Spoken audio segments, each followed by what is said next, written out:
पाकिस्तान के साथ क्रिकेट सहित सारे रिश्ते भारत ने बंद कर दिए हैं, इसलिए कि पाकिस्तान के तरफ से आतंकी घुसपैठ हो रहा है।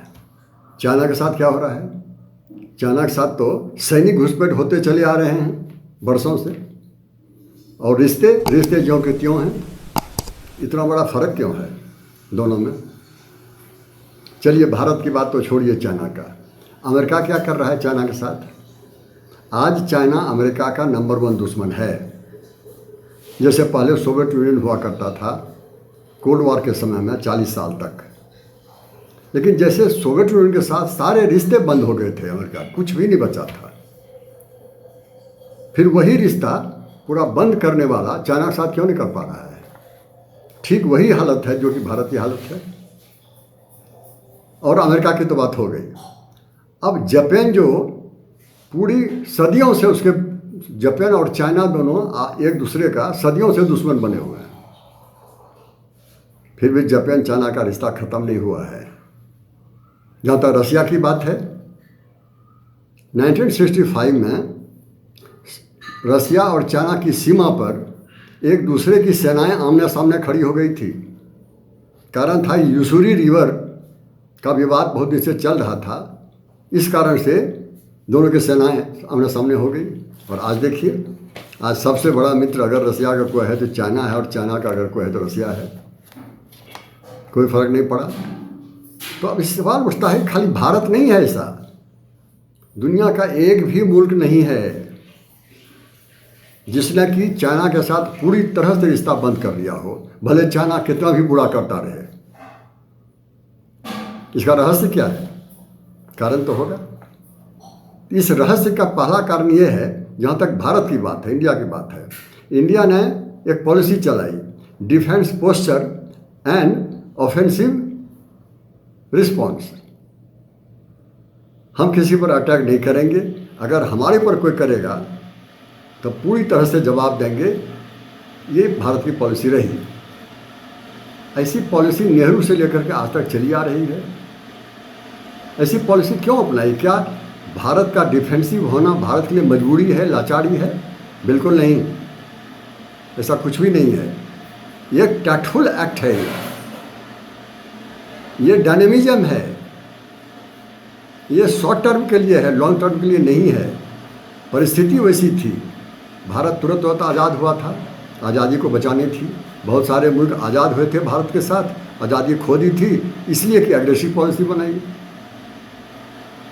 और दूसरी बात क्या थी कि पड़ोस में सबसे बड़ा जो देश है वो चाइना है, और चाइना में कम्युनिस्ट रिजीम आ चुकी थी। जाहिर है भारत के लिए परेशानी होने वाली थी आगे। भारत को ये भी पता था कि पाकिस्तान बना है भारत से, अलग हो गया भारत से। ऐसा कैसे हो गया? इसमें पश्चिमी देशों का बहुत मुख्य हाथ था। उनके षड्यंत्र के कारण पाकिस्तान बना, और भी कारण हैं, लेकिन सबसे बड़ा कारण यही था। तो जब पश्चिमी देश, दुनिया का इतना बड़ा मुल्क, अमेरिका हो, यूरोप हो, अगर भारत के साथ षड्यंत्र कर रहा हो, जबकि भारत नया नया देश बना है और पड़ोस में चाइना बना है, वो भी कम्युनिस्ट है, तो जाहिर है भारत का भविष्य क्या होने वाला था। भारत ने तय किया कि हमारी ऐसी पॉलिसी होगी जिससे कि ये युद्ध ना करना पड़े, बिना युद्ध की पॉलिसी। अब बिना युद्ध की पॉलिसी बनाने के लिए भारत ने क्या किया? चाइना के साथ दोस्ती शुरू कर दी, कम्युनिस्ट चाइना को रिकॉग्नाइज कर लिया। आगे भी चाइना को यूनाइटेड नेशन में लाने में भारत का बड़ा मुख्य हाथ था, ताकि चाइना खुश रहे। और आज तक भी हम नाराज़ करना नहीं चाहते चाइना को। और पश्चिमी देशों को खुश करने के लिए भारत कॉमनवेल्थ का मेंबर बन गया, आज भी है।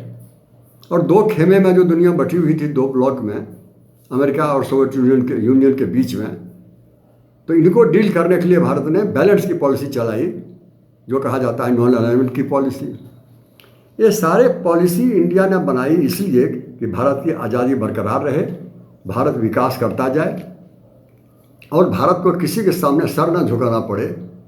ये थोड़े दिनों की पॉलिसी भले हो डिफेंसिव, लेकिन लॉन्ग टर्म में ये नहीं होगा। अगर भारत के सामने ये सारी समस्याएं सुलझ जाएंगी, या भारत इतना समर्थ हो जाएगा, तो फिर ये अपना पोस्टर बदल सकता है भारत, ये बातें थी। और ये पॉलिसी जब देखा जब सफल हो रही है तो फिर भारत ने कहा कि सब दिन के लिए इशू को हम लागू करेंगे। तो जैसा मैंने कहा कि पहला रहस्य ये है, पहला कारण ये है कि भारत डिफेंसिव है लेकिन ऑफेंसिव रिस्पॉन्स दे सकता है।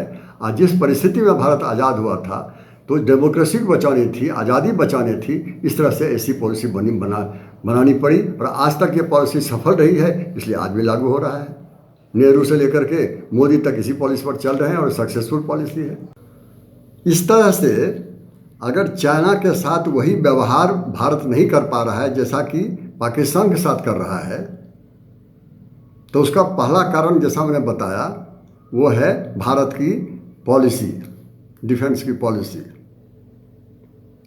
अब दूसरा कारण देखिए क्या है, वो है economic dominance of China.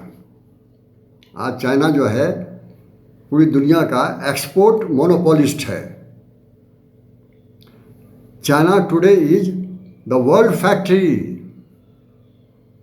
China is manufacturing China is global manufacturing hub और दुनिया का सबसे बड़ा एक्सपोर्टर है। करीब करीब 30% to 35% अकेले चाइना पूरी दुनिया को अपना सामान बेच रहा है। अब अंदाज कीजिए, अमेरिका उससे बहुत पीछे है। ये आज की परिस्थिति है और आज की सच्चाई से हम आंख बंद नहीं कर सकते। हम लाख चाहें उनसे हमको रिश्ता बनाना ही पड़ेगा, व्यापार का रिश्ता रखना ही पड़ेगा। तो व्यापार का रिश्ता कैसा है देखिए, आज हर साल चाइना और भारत का जो बायलैटरल ट्रेड है, व्यापार है, वो करीब करीब 120 बिलियन डॉलर से 125 बिलियन डॉलर है। भारत कितना इंपोर्ट कर रहा है, वहाँ का सामान कितना मंगा रहा है, 95 से लेकर के 100 बिलियन तक का भारत वहाँ से सामान मंगा रहा है। और एक्सपोर्ट क्या कर रहा है, क्या सामान भेजता है यहाँ से, वो सिर्फ 20 से 25 बिलियन डॉलर का। इतना बड़ा गैप है एक्सपोर्ट और इंपोर्ट में, और भारत के खिलाफ है ये इंपोर्ट एक्सपोर्ट की पॉलिसी। ये डेफिसिट ट्रेड भारत के विरुद्ध है, तभी भारत मजबूर होकर चलाए जा रहा है। और अमेरिका के साथ क्या है, अमेरिका और चाइना का जो व्यापार हर साल हो रहा है वो करीब करीब हो रहा है 657 बिलियन डॉलर। उसमें से अमेरिका कितना सामान मंगाता है, इंपोर्ट करता है चाइना का, वो है 506 बिलियन डॉलर। और चाइना उसको बेचता कितना है, एक्सपोर्ट कितना करता है, सिर्फ 151 बिलियन डॉलर। आप देख रहे हैं भारत की जो हालत है। अमेरिका जो दुनिया का चाइना से भी अधिक धनवान देश है, उसकी हालत भी भारत जैसी ही है। मजबूर है उससे व्यापार करने के लिए, मजबूर है उसका सामान अपने यहाँ ला करके उसको बाजार देने के लिए। जबकि सच्चाई ये है कि उसके हाथ हम बेच नहीं पा रहे हैं, बहुत थोड़ा सा बेचते हैं, फिर खड़ी दुनिया भर कर रहे हैं। और देश जो हैं, जापान हो चाहे कोई भी हो, सबकी कहानी एक ही जैसी है, कोई नई बात नहीं है। तो इस तरह से अब एक एग्जांपल मैं देता हूँ। देखिए, चाइना से आजकल सेमीकंडक्टर चिप्स नहीं आ रहे हैं। इसका नतीजा क्या है, अगर आप ऑटोमेटिक कार बुक करने जाएंगे आपको नहीं मिलेगा। आपको नाम तो लिख लेगा, बोलेगा 6 महीने के बाद मिलिएगा। मैं अपनी बात बताता हूँ, मैंने एक कार 6 महीने के बाद हमने वो एडवांस वापस ले लिया, कहा चिप्स नहीं है इसलिए कार नहीं बन रही है ऑटोमेटिक। फिर दोबारा हमने अभी अप्लाई किया है दूसरे कार के लिए, उसको भी 4 महीना हो चुका है, कार का कहीं आता पता नहीं है, सिर्फ इसलिए कि चाइना से ये सेमीकंडक्टर चिप्स नहीं मिल रहे हैं। अब कितना महत्वपूर्ण है चाइना, सब अंदाज कर लीजिए। आज अगर चाइना मेडिकल का जो केमिकल रॉ मटेरियल है वो बंद कर दे, कहा जाता है भारत की 80% दवाई बनाने वाली कंपनी बंद हो जाएगी। आप समझ सकते हैं कि कितनी परेशानी हो सकती है अगर चाइना के साथ व्यापार ना करे भारत, तो भले भारत के विरुद्ध क्यों ना हो, ये सच्चाई है। और पूरी दुनिया में बेल्ट एंड रोड का जाल फैला रहा है चाइना। पूरी दुनिया में पोर्ट बना रहा है, एयरपोर्ट बना रहा है, रेलवे बना रहा है, हाईवे बना रहा है। ये इतना जाल फैला रहा है जिसे कहा जाता है चेन, सप्लाई चेन। आपको सामान अगर किसी दूसरे देश में भेजना है और आपके पास सप्लाई चेन नहीं है तो सामान आपके पास है फिर भी आप कहीं नहीं भेज पाएंगे। और सप्लाई चेन का मोनोपोलिस्ट है चाइना, एक्सपोर्ट का मोनोपोलिस्ट है चाइना। पूरी दुनिया का सबसे अधिक बड़ी बड़ी कंपनियां चाइना में ही है, ये भी सच है। तो इतने सारी बातें हैं चाइना के साथ, इसीलिए तो अमेरिका जैसा मुल्क भी लाचार है। ये इलेक्ट्रॉनिक का, हार्डवेयर का, सॉफ्टवेयर का, इंडस्ट्रियल गुड्स का सबका मोनोपोलिस्ट है वो। अब और दूसरी बात क्या है, आप अगर आज ऑर्डर देंगे ठीक टाइम पर आपको सारे सामान उपलब्ध हो जाएंगे और सस्ते रेट पर होंगे। ये सारे फैक्टर हैं जिस कारण से मजबूर होकर सारी दुनिया चाइना की तरफ देख रहा है। एक और बात बताता हूँ, जून 2020 क्या हुआ, चीन के सैनिक लद्दाख में आ गए और आते ही भारत के 20 सैनिकों को शहीद कर दिया। और कुछ ही दिन बाद करीब करीब 1 लाख सेना लद्दाख की सीमा पर आकर खड़ी हो गई। भारत की सेना भी वहां पर है, लेकिन भारत उतना जोर से नहीं बोल पाता जितना कि पाकिस्तान खिलाफ बोलता है, ये सच है। हाँ, भारत अपने खिलाफ कुछ हो वो बर्दाश्त भी नहीं करता है, लेकिन ये भी सच्चाई है जो माननी पड़ेगी। तो ऐसी परिस्थिति में क्या होता है कि आप इकोनॉमिक फैक्टर जो है, ये मानना पड़ेगा कि इकोनॉमिक फैक्टर जो है सामरिक फैक्टर से ज़्यादा प्रभावकारी हो गया है। Economy is a dominating factor over defensive policy, ये सच है। और अगर आप देखेंगे कि पूरी दुनिया में जो चल रही है बात, हर देश के लिए economy is a determining factor today. Economy is a priority today. भले थोड़ी देर के लिए राष्ट्रीय सुरक्षा पर परेशानी हमको हो, लेकिन हम इकोनॉमी की परेशानी हम नहीं ले सकते। ये सिर्फ भारत की बात नहीं है, पूरी दुनिया की बात है। आज की सच्चाई यही है। तो इस सारी बातों को देखते हुए, लेकिन इसका अर्थ ये नहीं कि भारत के पास डिफेंस कैपेबिलिटी नहीं है। हाँ, हो सकता है कि चाइना के बराबर हमारी सैनिक ताकत ना हो या चाइना से ज़्यादा ना हो, लेकिन एक बात भी और सच है, एक सच्चाई एक और है, और वो है कि भारत अपनी सुरक्षा करने में सक्षम है। अगर चाइना ने अटैक कर दिया तो भली भांति भारत अपनी सुरक्षा कर सकता है और बढ़िया रिस्पॉन्स दे सकता है चाइना को पता है। ऊपर से न्यूक्लियर डिटरेंस भी है, तो भारत आश्वस्त है। चाइना लद्दाख में भले खड़ी रह जाए, थोड़ा अंदर भी आ जाए, आगे नहीं बढ़ पाएगा। और चाइना भी अच्छी तरह बात को जानता है। इस तरह से गलवान जैसी बड़ी घटना हुई, चाइना ने किया भारत के खिलाफ, तो भारत ने क्या किया? भारत ने डिक्लेयर किया कि चाइना के सामान का हम बहिष्कार करेंगे। क्या बहिष्कार हुआ? बिल्कुल नहीं हुआ, बल्कि उल्टा पड़ गया। उस घटना के बाद भारत ने अधिक सामान खरीदा उससे। पिछले साल अगर आप देखेंगे दोनों का बायलैटरल ट्रेड क्या था, उसमें भारत सिर्फ $80 बिलियन का सामान उसे खरीदता था। और गलवान की घटना हुई उसके बाद जो सामान खरीदा गया वो $95 बिलियन का खरीदा।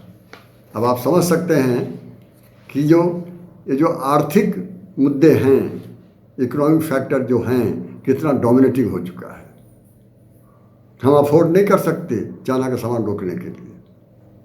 ये बर्दाश्त कर लिया गलवान की घटना, उसके बाद भी हमको सामान खरीदना पड़ा और ज़्यादा खरीदना पड़ा। बहिष्कार की बात तो छोड़ दीजिए, ये सच है, ये परेशानी हुई है। अब ये परेशानी से दूर होने का क्या कारण है, क्या रास्ता है? एकमात्र रास्ता है कि जो सामान हम चाइना से मंगवा रहे हैं वो खुद सामान का प्रोडक्शन हम भारत में करें, और भारत कर सकता है। भारत ने करना शुरू कर दिया है। जैसा कि मैंने एग्जाम्पल दिया ये चिप्स की एग्जांपल दिया, सेमीकंडक्टर चिप्स। अमेरिका से रिश्ता जोड़ा, अमेरिका ने कहा कि आपको हम इसका टेक्नोलॉजी देंगे, और भारत ने $20 बिलियन अभी तक खर्च कर चुका है, और हो सकता है कि अगले 6 महीने में भारत में उस चिप्स का प्रोडक्शन शुरू हो जाए। भारत कोशिश कर रहा है कि जो कंपनियां हैं चाइना में, वो वहाँ पर धीरे धीरे लाचार हो रही हैं, वहाँ से मूव करना चाहती हैं, शिफ्ट करना चाहती हैं। भारत ने वादा किया है आपको सारी फैसिलिटी देंगे, आप हमारे यहाँ आइए। भारत ने और बहुत सारी कोशिशें शुरू की है कि हमारा टेक्नोलॉजी बढ़े, हमारा इंडस्ट्री बढ़े, हमारा प्रोडक्शन बढ़े, हम चाइना पर आश्रित ना हों, बल्कि हम एक्सपोर्टर बन जाएं। ये जो मैंने कहा सेमीकंडक्टर चिप्स, आज कहा जाता है कि चाइना 30% पूरी दुनिया में एक्सपोर्ट कर रहा है। अगर भारत सफल रहा और सफल रहेगा तो संभव है 2030 तक भारत भी 15% एक्सपोर्टर बन जाएगा चिप्स का। ये 50% कहीं और से नहीं, चाइना का ही लेगा, तो उस समय चाइना भी 50% होगा, इंडिया भी 50% होगा। बराबरी पर आ गया ना। बहुत बड़े बड़े इकोनॉमिस्ट ने फोरकास्ट किया है कि 2027 से 2032 तक में भारत बहुत आगे बढ़ चुका होगा। अभी तो पूरी दुनिया का 5th सबसे बड़ा ग्लोबल इकोनॉमी है। 2027 तक होते होते 3rd नंबर पर आ जाएगा, सिर्फ चाइना आगे रहेगा, अमेरिका रहेगा। और जिस तरह से जीडीपी भारत का डोमिनेट करता जाएगा, और चाइना जिस तरह से कमज़ोर है, अमेरिका जिस तरह से और भी ज़्यादा कमज़ोर है, हो सकता है 2060 तक, करीब 40 साल के बाद चाइना पीछे रह जाए, भारत आगे बढ़ जाए। ये भारत का सिर्फ सपना नहीं है, इस सपने को पूरा करने की पूरी तैयारी है। और अगर पराजित करना है चाइना को, तो सीमा पर पराजित नहीं कर पाएंगे उसको, क्योंकि उसको लड़ना ही नहीं है सीमा पर।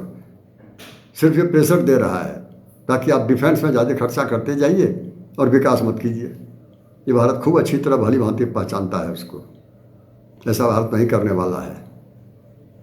भारत पूरी मुस्तैदी से चाइना को पीछे छोड़ेगा, और लॉन्ग टर्म की पॉलिसी कुछ और होगी। भारत आगे डिफेंसिव नहीं रहेगा, ये भी सच है।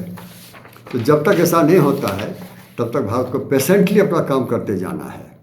रहमन चुप हुए बैठिए, देखी दिनन के फेर, जब नीके दिन आई हैं बनत लगी हैं देर। तब तक चाइना को सीमा पर उछल फांद करने दीजिए, इससे आगे कुछ कर भी नहीं सकता है। तो ये सारे रहस्य हैं, ये सारे कारण हैं कि आज भारत नरम है और चाइना गर्म है। गर्म रहने दीजिए थोड़े दिन तक, उसके बाद पता चल जाएगा उनको। इन्हीं बातों के साथ मैं अपना वीडियो बंद करता हूँ। Thank you very much to each and every one of you.